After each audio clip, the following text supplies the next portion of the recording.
Olympics 2024 பத்தி 7 unique விஷயங்கள் 60 செகண்ட்ஸ்க்குள்ள. Point number 1, ஒலிம்பிக்ஸோடைய opening ceremony கம்ப்ளீட்டா அவுட்டோர்ல நடந்தது. யூஸ்வலா ஸ்டேடியம்ல நடக்கும், இந்த தடவை சியன் நதி கரையோரம் நடந்திருக்கு. பாயிண்ட் நம்பர் 2, இதுதான் first time equal number of men and female participants இருக்கிறது. பாயிண்ட் நம்பர் 3, ஒரு பீஸ் ஆஃப் ஈஃபில் டவர் மெயின்டெனன்ஸ்ல நிறைய இந்த ஈஃபில் டவர்ல இருக்க மெட்டல்ஸ் எல்லாம் நிறைய வந்து சேர்த்து வச்சிருக்காங்க. அந்த மெட்டலை எல்லா ஒலிம்பிக்ஸ் மெடல்லையும் ஒரு பார்ட்டா சேர்த்திருக்காங்க. பாயிண்ட் நம்பர் 4, எப்பவுமே வந்து இந்த ட்ராக் வந்து கிரீன் கலர்லயோ இல்ல பிரிக் ரெட் கலர்லயோ தான் இருக்கும். இதுதான் ஃபர்ஸ்ட் டைம் பர்பிள் கலர்ல ஒரு ட்ராக் வந்து ரெடி பண்ணிருக்காங்க. பாயிண்ட் நம்பர் 5, கண்டக்ட் பண்றதுக்கு நிறைய சஸ்டைனபிளான விஷயம் வந்து ட்ரை பண்ணிருக்காங்க.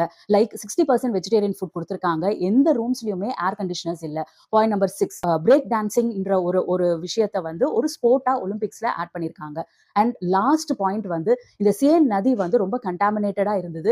ரொம்ப வருஷத்துக்கு அப்புறம் ஒரு ஒலிம்பிக்ஸ்ல ஸ்விம்மிங் போட்டி வந்து இந்த சேன் நதியிலேயே வந்து நடக்குது. இதோடைய லிங்க் வந்து டிஸ்கிரிப்ஷன்ல இருக்கு. நீங்க இதை